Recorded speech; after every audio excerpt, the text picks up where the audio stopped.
Welcome to Play Mass. I am Kimberly Farah Singh, and today we're going to take a journey to the Southland to figure out all about South Mass, its history. We're going to chat with a section leader. She's going to show us some of her pieces, and we're going to learn a whole lot about her. So I'm going to introduce her now. Her name is Stacey. Hi. Hello, hello. It's so good to have you here. So good to see you. I absolutely love what I've been seeing here at your Mass camp. It's beautiful. Your pieces are gorgeous. But I wanted to figure out a little bit about the history of South Mass, because South Mass, from what I can tell, is very, very different from what we see in Port of Spain. So what's the difference, really? Tell us what is the difference between South and North Mass? Because you've done both, right? Yes, Okay. yes. First of all is South. There is a difference if you think about tradition. Right. Because you see the sailors and you see the Native American Mass and you see Mukajumbis and you see, I mean, it's all over. We have a split, but San Fernando Mass is home. To me, this is just it. It's home. I have played in Port of Spain, amazing experience. The crowd is and everything. Trinidad people, we are people. No matter We're a vibe, no matter where we are, right? No matter where we are a vibe. And what brought me back to South, because this was just playing, I was a bystander watching Mass for a couple of years in San Fernando, actually, on Superior Street, that we have a spot there that we hang out. And this kind of triggered me in terms of getting back into it. And when I say getting back to it, my mom and her family used to do this, put out a section. Okay. They did that with Lajagusa. They did that with Zainul Muhammad. And it was sort of something that was embedded with me, because you have the same thing that you see going on here. I have not changed anything. The same exact thing that I'm replicating. We go to the band leader. A band leader, now I'm just a section leader. Okay. We select our costumes. They do a sketch for us. They tell us this is the colors that they want us to use, Right. that sort of thing. And I stepped back into it after a restful time. And I would say that was time of healing, because I lost my mom. Right. And I would say getting back into it really triggered me. I have no idea why I stopped, because she was the head. She's no longer there. We have my uncles, and they had ceased as well. But then last year, I was triggered when my aunt took a section. Ooh. And she said to me, yes, she said to It got me, you going. That's right. She said, I took a section, and would you guys like to? And I was like, really? And she said, you're going to have the liberty of building your costume yourself. Oh. Kimberly, I started with just cutting one piece of material, and I could have felt mommy just flowing. Yeah. Her ideas, everything she was about, and memories just come crashing by, me sitting on the table helping her cut stuff, my aunt sitting around, and we're gemming and we're putting stuff out Right. and building that costume. It just immediately came back, and it hit me. Why did you stop? Yeah.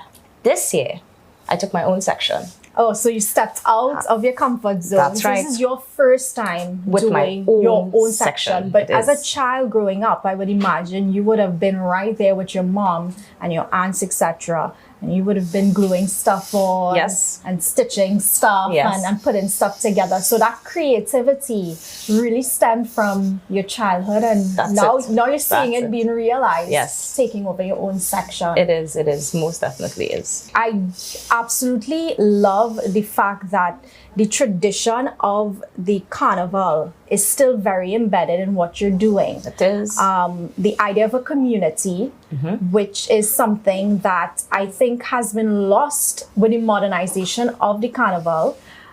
We've lost that whole idea of like you explained to me, you all still do the little cooks and stuff. Tell me a little bit about that. course. Well, so on a Wednesday and Friday, my people, and I have to say my friends, this is the creations and stuff. I'm in charge of that. I'm in charge of putting things together. I'm in charge of what I want. I'm in charge control, that's all of right, that. That's it. However, all of the intricate work that you're seeing going around, about, I can't do it myself. Yeah. I do it, yes, but when I have my crew with me and these are just friends coming to help and we're hanging out. My mother used to be turning her pot while she cutting costumes. My aunts and them checking on it. They having a cook, fish broth, pilau, sandwiches. The works going on. You're only smelling curry, patching in that pot. It was a thing like that. Yes, we have our little entertainment in terms of drinking, but the work never stops. It just makes it flow. We have the music in the background that gives you that channel. Vibe. Yes. You need the vibe exactly. to go with so it. The energy. It's not a mode where we sit where we're all quiet and we just focus on work. We're having fun, being creative, and that is like the most relaxed time that you could have. So anytime I feel an overwhelm, I just need to call up my crew. And that's I love it. Yes. I absolutely love it. But Stacey, we're going to go to a quick break. When we come back, we'll be chatting a bit more about your specific section and just the entire inspiration behind it. We'll be right back with Play Mass.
Look, we there, yeah, yeah, yeah.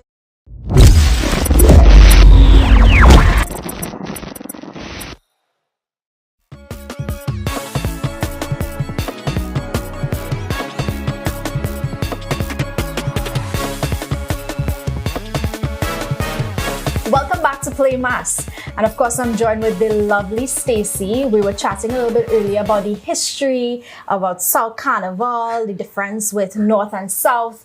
And I want to delve into your specific section. So tell me a bit about the inspiration behind it, the colors you chose, the design of it. Tell me what inspired all of that. So Native American mass is what I was introduced to since I was 3 years old. Okay. That is what the sections were built on.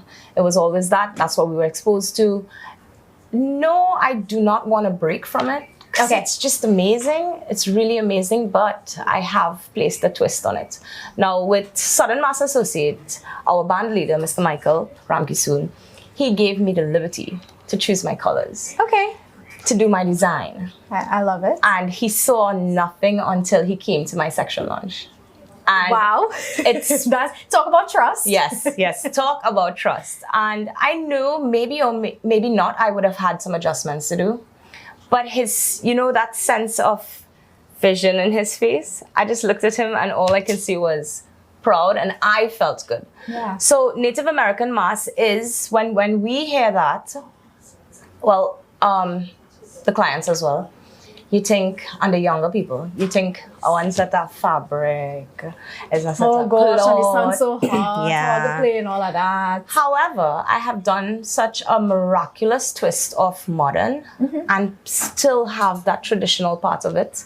So I want when you put my costume on, you feel so like just overwhelmed with the beads and the gemming, and I give you that little bit of skin. Now, I do have clients who like the modesty of the costume. I am building everything to suit your bodies, where you want covered, where you want exposed. I am adjusting to you in a slightly modest way, but you want to feel beautiful. We have women here who love their bodies, who are comfortable with it, to be enough to be out on the road. Yes. Right? And this is what I'm trying to push. I want to bring that younger generation in. And this is what I was explaining to my band leader.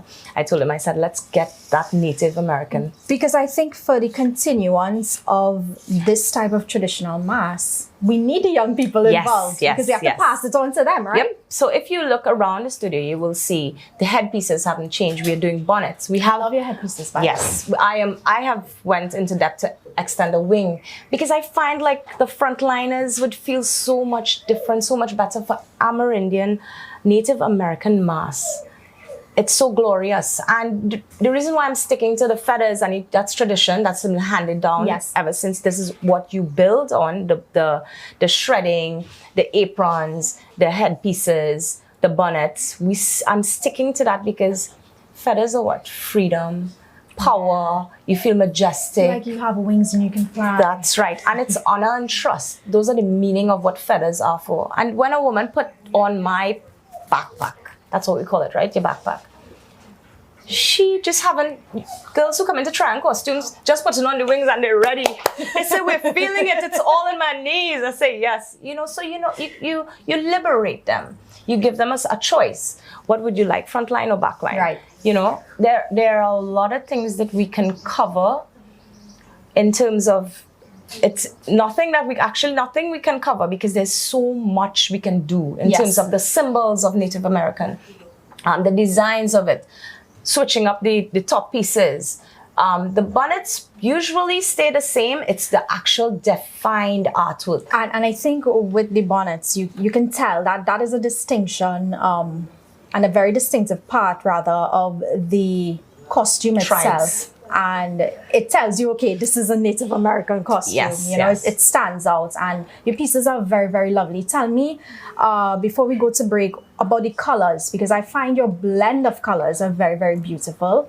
It's very vibrant. It speaks of celebration to me. It does. The colors that I chose this year were based on hummingbird. I wanted it to flow. Now, that did not tie back into Oklahoma Pride. That's the name of our band, right? Oklahoma Pride.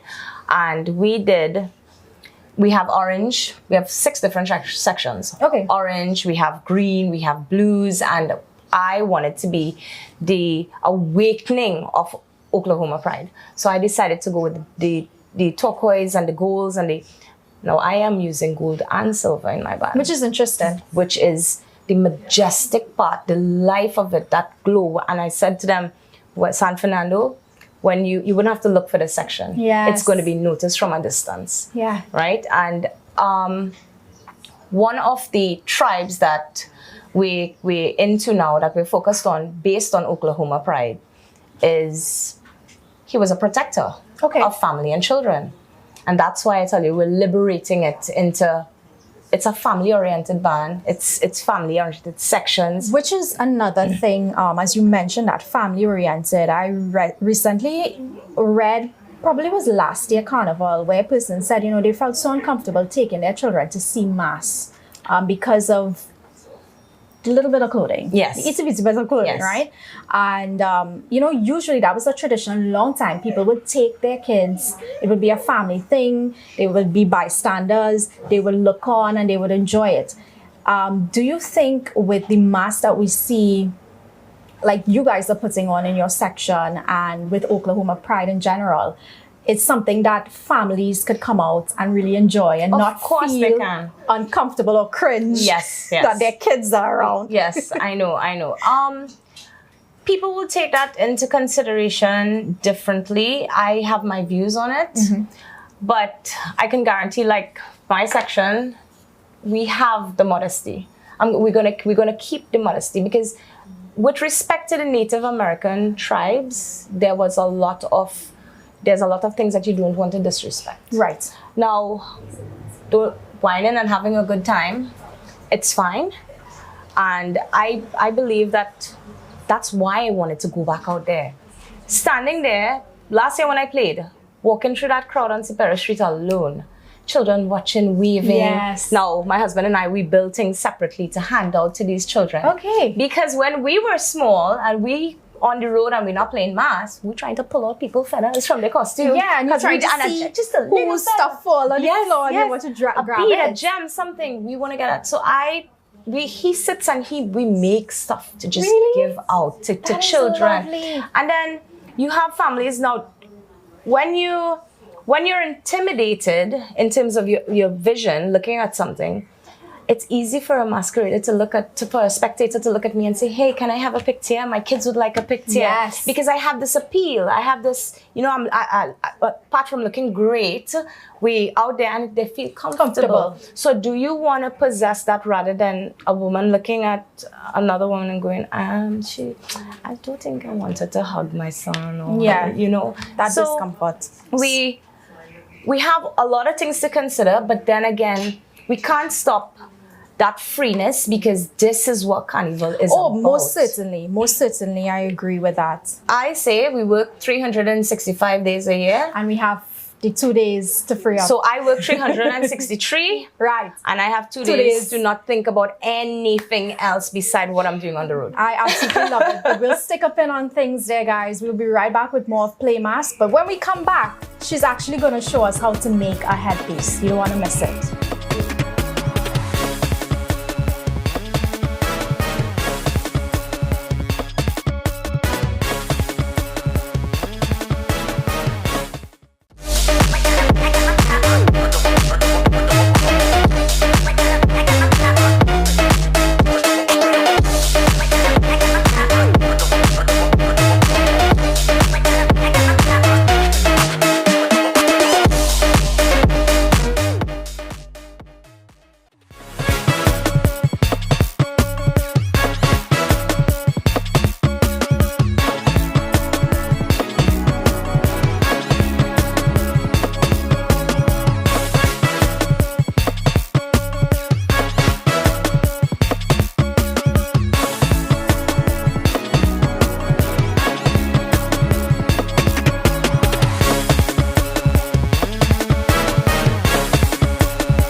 Look, we there, yeah, yeah, yeah.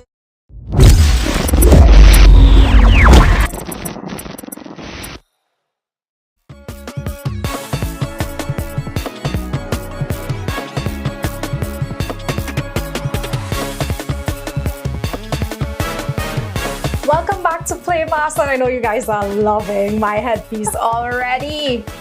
I love it, and I know I look great in it. So, Stacey, today you're gonna actually show us how to make one of these lovely headpieces. Yes. It looks pretty intricate, but I know you know how to make things that are intricate, simple for us to make. So I'm going to let you guide us through this process. Great. So we're going to do a simple one. This is something that we'd wear if we just want to dandy up a little bit. You know, this is not something that I would put a masquerader in for the entire day, right? You know, we have the school projects and stuff happening. Yes. You know, So kids this have is to going to make- be so awesome for the parents. Yes.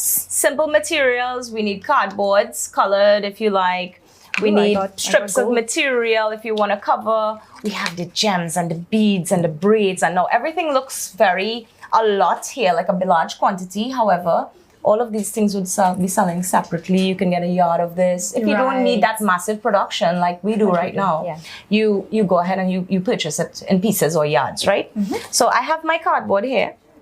And ours is covered with the suede material. So what you're going to do is you're going to cover your suede. And you can use glue, you can use contact cement, you can use, if it's just a school project, we can do the paper glue because it'll work as well. We can use material glue. So we're going to start applying our glue on our piece. So I'm going to give you this one because I want to show them how we can change. This is already colored, which is gold. So I'm going to use this to do my headpiece, and you're going to be making the actual Oklahoma Pride headpiece that we have going on right now.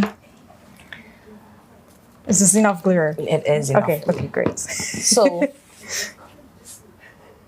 Let me try to make sure I don't mess this up. Let's see if I passed art in preschool. now, if we band this, it's not going to fit you, right? So you're going to have to size now. So measuring tape, mummies, measuring tape, or you can put the piece directly on the child's head and take a measurement, but you want to go at least an inch difference so that when you put them together, it doesn't get smaller. Okay. All right. So measurement is important for the kid's head. That's like basic for any mommy that knows that. So now all you're going to do is you're going to hot glue that end and cut your extensions off and hot glue that end. Okay, no problem. And this is so much fun for the kids to sit and make. And I'm seeing a lot of syllabus including headpieces. Design a headpiece. Show your creativity. So this is very simple for the kids to do with a little bit of supervision while using a hot glue, of course. Like I'm supervising right now. Yeah. So this is where the fun begins. Can you pass me those feathers across there? Sure. The handy dandy box. The handy dandy box of feathers. Feathers are my favorite thing. So we're going to align the feathers now. Okay. So this is your flow of your creativity now, Kimberly, right? So a feather has a back and a front. So you're going to line up whatever colors you want, whatever style of feathers you want. You're going to line up your feathers how you want it. And now we want to cover this band here. We don't want this band to be looking kind of neat. So you're going to put your hot glue and start lining up your feathers. So if you look at mine's is kind of in a V. Yes. So if you want to do that, you can do that. If you just want one straw of feathers and then you want to start gemming, you can do that as well. Okay. All right. You see, you can wear your headpiece to the side, or you can wear it to the front or the back. Oh, so cute. Feathers fly, okay? They've got wings. So what are you thinking for gems? We have a lot of gems here for you to decide on, don't we? I'm thinking to highlight, because we have the sparkly ones as well that we have blue to match with the back of your piece. Okay, so I'm gonna start with this one and then we'll move from there. Yeah, you must have some. So you line up according. You see how you step back there and you just took a look at it. Amazing. I think That's called an artist's eye, girl. Who knew I got it in me? Ooh, look. Perfect. I think I'm going somewhere with this. So according to your task, you can do symbols and triangles stuck all around it like we did. I did some pre-cut pieces for you to do here. I have little tribal symbols, I have diamonds, I have triangles, and you can start applying your triangles how you want. Line Can I them put up. it like around? Of course. Of course. There she goes, bordering it now. And the trimmings are for you to spread on your edging if you like, Ooh. to bring it up a little bit. So there's so much when you think about it and you look, sometimes just looking at a piece and you say, that's what I want to do, but I'm going to switch it up a little bit. There's so much different materials that you can tap into to get your headpiece going. Bigger feathers. Stability is the most important thing, but when the kids jumping up in school and you make it comfortable for them, it's just for a couple of hours. Yeah. However, if you feel like the need to make it comfortable, because sometimes if a kid put this on, he doesn't want to take this on. It's so exciting having a headpiece on. Yeah. You can wrap the inside with a little bit of sponge to make it more comfortable on the Ooh. head. So we're gonna have some television magic happening here, right? And there we go. I have my very own headpiece that I made myself. But Stacey, thank you so very, very much for taking the time out to join with us today to show us how to make this piece. Before we go though, I want you to just share your information, your contact information that is for your band and how business can contact you to be a part of the section. So guys, Southern Mass Associates are the band to be with. We are actually on the road with 6 different sections. This is my section, Stacey Leeling. You can contact me at 778-3271 for more information. Play mass with us. We treat you like family, and the zen is there, the vibes is there. Come with us. Yes, so you heard it from the woman herself. Stacey Leeling, thank you very much again. This has been Play Mass, and I'm your host, Kimberly Farris Singh. Until next time, bye-bye.